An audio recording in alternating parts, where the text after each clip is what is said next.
Bangunan bisa disebut identitas karena dia mewakili atau menjadi ikon budaya setempat. Di dalam arsitektur itu ada yang dikatakan sebagai bangunan ikonik atau sebuah landmark. Warna-warna lokal atau kelokalan melekat di dalam berbagai bangunan-bangunan yang ada, terutama setelah masa modern saat ini.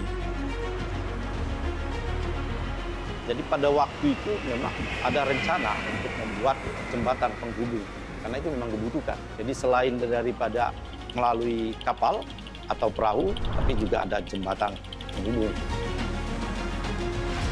Ada satu bangunan yang menjadi sorotan, yaitu jembatan Ampera.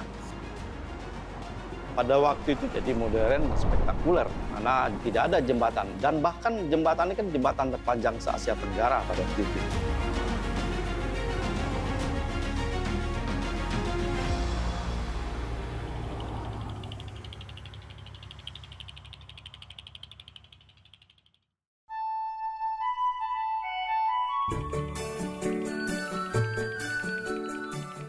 Masyarakat Palembang ini kan secara geografis adalah sungai ya. Jadi karena itu masyarakat budayanya juga disebut dengan riverian culture ya, budaya sungai.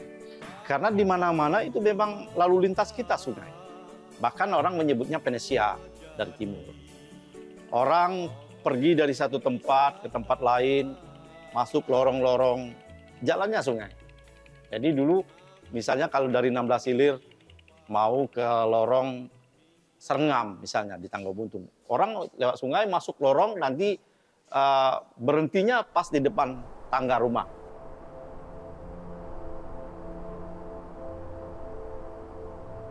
Tentu dengan berkembangnya pembangunan pada masa Belanda, kan masa Belanda ini kan memang skill dalam mengelola perairan, ya kan. Jadi pada waktu itu memang ada rencana untuk membuat jembatan penghubung pada masa-masa Belanda itu. Ada 2 kali diusulkan dari 19 awal ya, atau 20 awal, abad 20 awal, dan kemudian baru terlaksana tahun 65. Jadi sebenarnya kalau kita melihat sekarang, memang harusnya di Palembang itu banyak jembatan. Tapi yang paling perdana memulai jembatan itu adalah jembatan Ampera.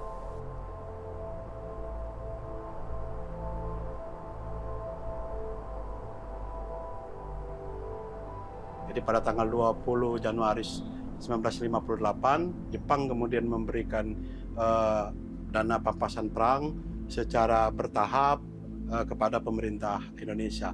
Dan oleh karena itu, Bung Karno pada waktu itu sebagai Presiden Republik Indonesia kemudian membuat proyek-proyek mercusuar. Dan proyek-proyek mercusuar ini menjadi sebuah proyek-proyek pembangunan nasional. Salah satunya misalnya membangun Hotel Indonesia, kemudian Gelora Bung Karno, termasuk Gedung Sarina dan Waduk Jatiluhur. Satu-satunya kemudian yang dibangun di luar Jawa, proyek mercusuar ini adalah Jembatan Ampera.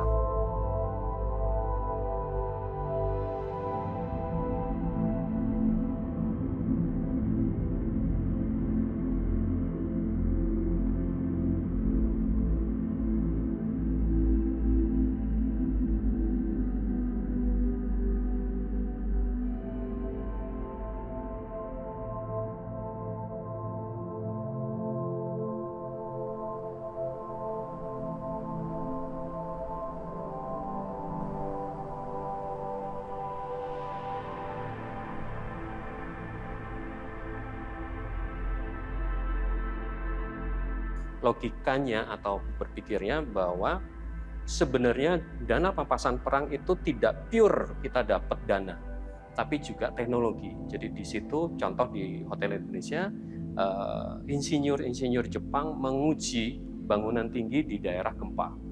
Di Jembatan Ampera itu diuji bagaimana kemampuan. Kita ketahui bersama bahwa Jembatan Ampera dulunya itu di bagian tengah bisa terangkat hanya tahun 70 kemudian berhenti karena berbagai macam alasan. Jadi kemungkinan besar memang ada peran serta insinyur-insinyur Jepang.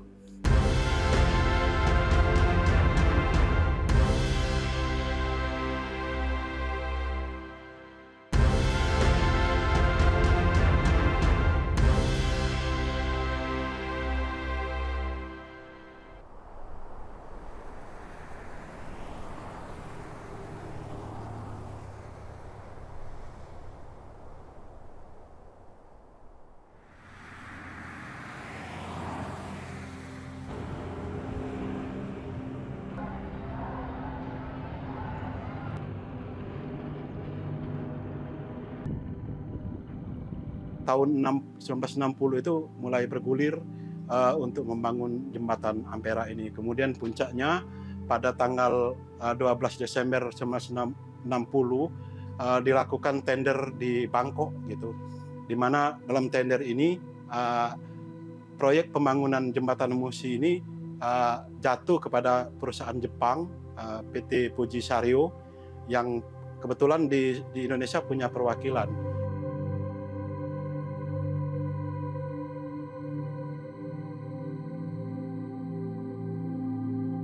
Banyak juga yang berkata bahwa jembatan Ampera itu secara ide gitu, itu dibangun oleh atas inisiatif dari perusahaan PT Fuji Sario, tapi tidak demikian.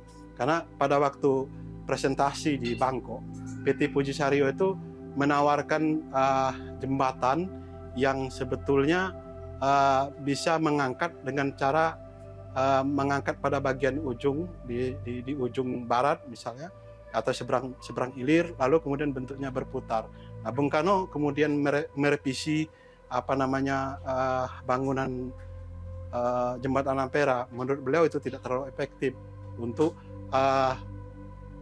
keluar masuknya hasil bumi, terutama batu bara dari Kertapati ke laut, sehingga kemudian Bung Karno sendiri yang merancang atau merevisi rancangan dari PT Fuji Sario dengan cara membuat menara kembar di jembatan Ampera, di mana di tengah-tengah menara kembar ini ada bagian yang bisa diangkat dan kemudian dikembalikan lagi seperti semula. Jadi kalau kapal lewat kemudian diangkat, kalau tidak ada kapal lewat kemudian tetap dikembalikan seperti semula. Sayang rancangan atau angkat naik turunnya jembatan Ampera ini di Kota Palembang hanya bisa dinikmati kurang lebih 5 tahun, karena pada tahun 1970 proses angkat naiknya jembatan Ampera itu tidak bisa dilakukan lagi.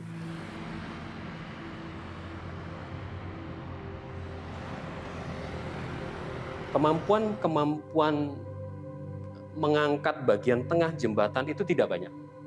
Jembatan biasanya yang dilalui di sungai besar itu modelnya terpecah gitu, modelnya terangkat kayak yang ada di London dan segala macam. Bagian tengah yang terangkat itu jarang sekali. Dan keterlibatan Soekarno, ini menariknya Soekarno. Soekarno memang menjadi mahasiswa di teknik yang sekarang dikenal dengan ITB, itu masuk di jurusan sipil. Dan ada catatan bahwa memang tugas akhir, katakanlah tugas akhir dari Soekarno itu perancangan jembatan. Apakah itu digunakan idenya, belum ada data yang jelas tentang itu. Tapi logikanya Soekarno punya kemampuan atau punya pengetahuan tentang jembatan, dan keterkaitan beliau juga tentang arsitektur.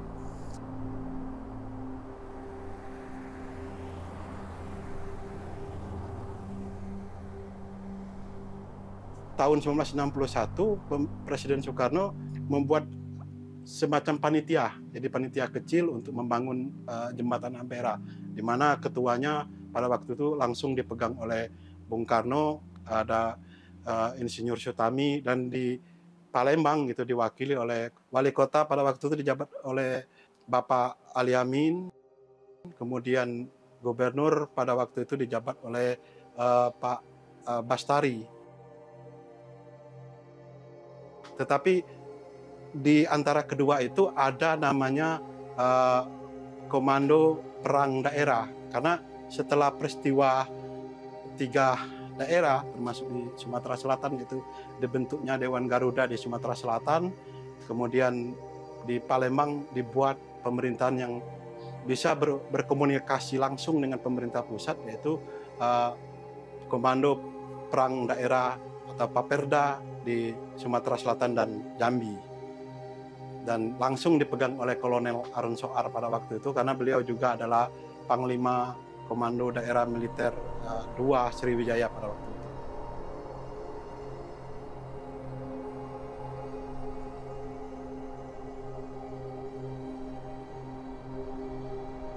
Salah satu tokoh yang sering disebut-sebut punya peran besar di dalam proses konstruksi jembatan Ampera adalah Insinyur Sutami.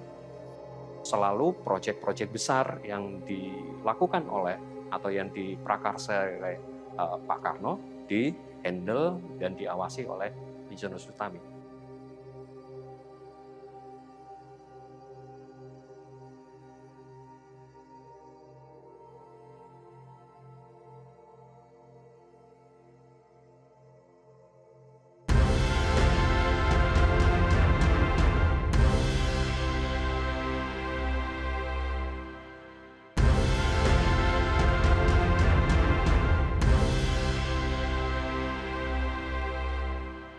Tujuan utama munculnya poster adalah digital dan segala macam. Kalau kami di Indralaya ada beda teknisnya.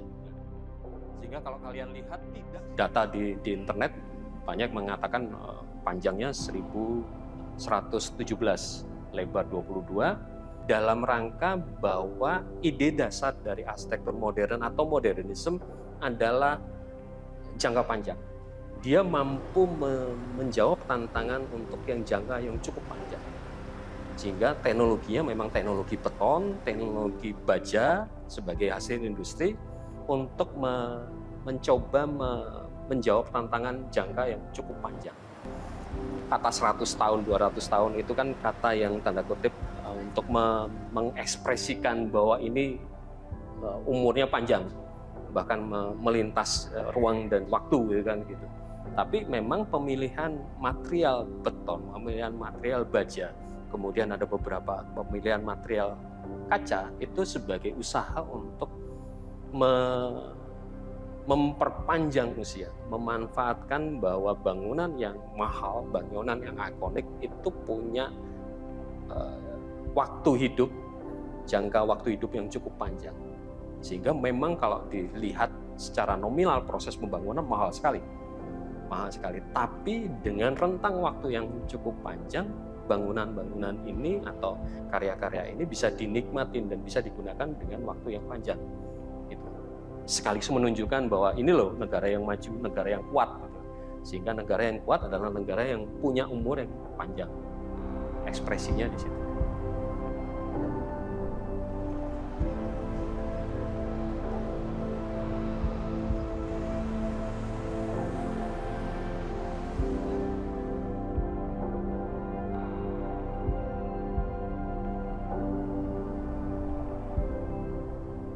Kemudian ada bagian tengah yang terangkat, cuman karena teknis, ada alasan teknis bahwa bagian terangkat akhirnya menghambat lalu lintas, karena proses mengangkat dan menurun itu cukup memakan waktu yang lama sehingga muncul kemacetan. Karena pada saat itu memang yang menghubungkan antara seberang hilir dan seberang hulu hanya jembatan Ampera. Secara teknis tahun 70 akhirnya tidak lagi terangkat karena memang ada permasalahan kemacetan, satu. Yang kedua, saya dapat data yang sementara adalah antara tower satu dan tower yang lain itu tidak seimbang mengangkatnya, sehingga akan mengganggu justru konstruksi utama dari jembatan itu. Itu yang pendek yang pernah saya dapatkan ide.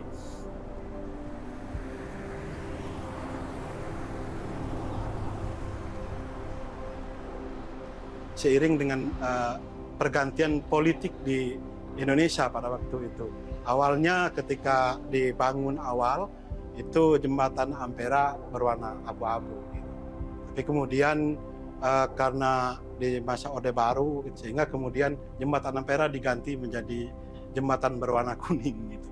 Nah, nanti di zaman-zaman berikutnya muncul juga pergantian menjadi warna merah. Sehingga jembatan Ampera ini ya bukan saja sebuah bangunan jembatan semata gitu, tapi juga sebagai perang politik sebetulnya di masa pergantian-pergantian rezim yang terjadi di Indonesia, termasuk di Kota Palembang.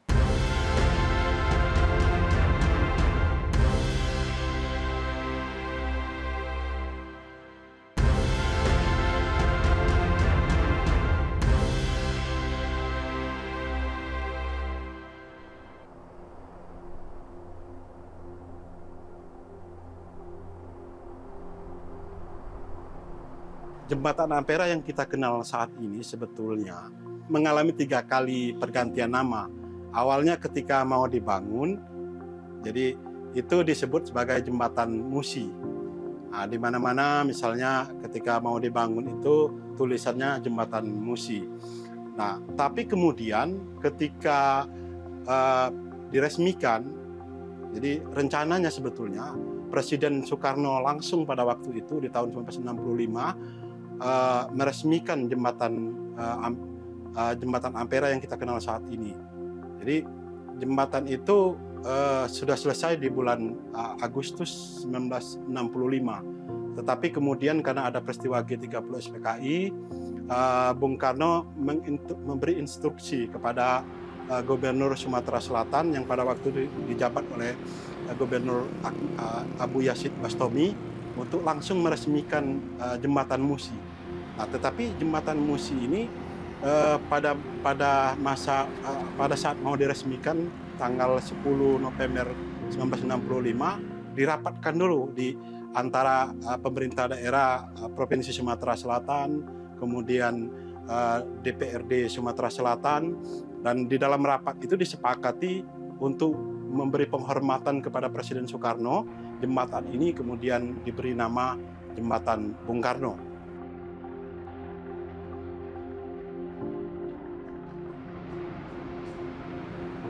Nama jembatan Bung Karno ini hanya bertahan kurang lebih 1 tahun, karena setelah diresmikan 10 November 1965 itu muncul apa yang disebut dengan peristiwa G30 SPKI, sehingga kemudian ada apa yang disebut dengan Tritura, 3 tuntutan rakyat dari amanat penderitaan rakyat, dan pada waktu itu jembatan Ampera menjadi pusat gejolak untuk masyarakat atau termasuk mahasiswa, gerakan mahasiswa pada waktu itu untuk bisa menempati dan mewujudkan 3 tuntutan rakyat atau Tritura ini. Sehingga kemudian ketika ada muncul pergantian pemerintahan dari Orde Lama ke Orde Baru, maka pada waktu awal Orde Baru tahun 1966 jembatan Bung Karno kemudian diganti nama menjadi Jembatan Ampera yang kita kenal hingga saat ini.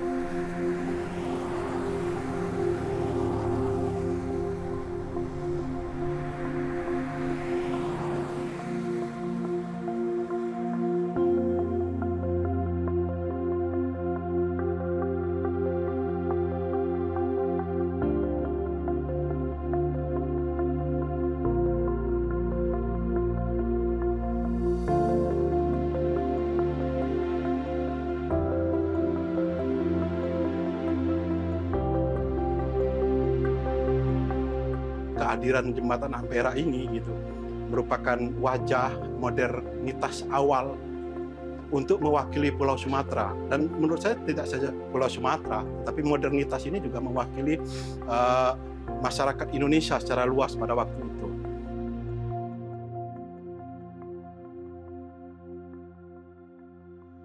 Ya, jembatan Ampera ini adalah sebuah lambang identitas baru bagi masyarakat Kota Palembang.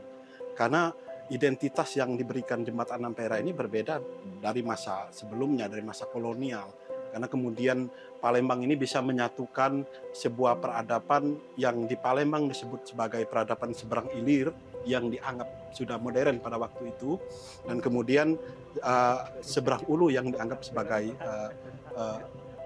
yang masih tradisional pada waktu itu, sehingga kemudian ketika ini dihubungkan oleh jembatan Ampera, itu juga sekaligus mengikis antara persoalan modernitas antara kemodernan di hilir dan kemudian ketradisional di hulu gitu.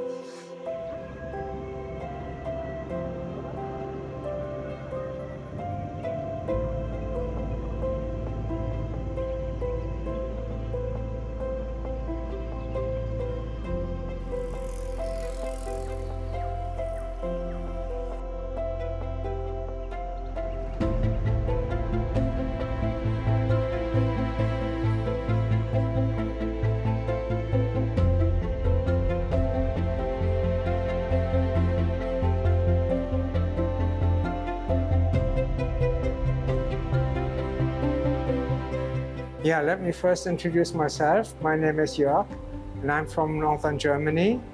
And I'm very proud to be in Palembang, especially on this bridge, built at 1962. Unfortunately, the fondasi broke down in around 1970, so the bridge cannot be lifted up. And I come here for the last time, or for the last 25 years, nearly every year, and because of my family, and it was always a dream to go up here to have a view around Palembang, and now a dream comes true. And I really like Palembang. Sometimes it's a bit hot for me, but I'm used to the climate. And I can see the development of Palembang getting better and better and up and up. And now I really enjoy to be up here on this bridge. And when I come here the next time, I will surely go up this bridge again. And I really enjoy to be here in this city, and yeah, just for holiday, huh?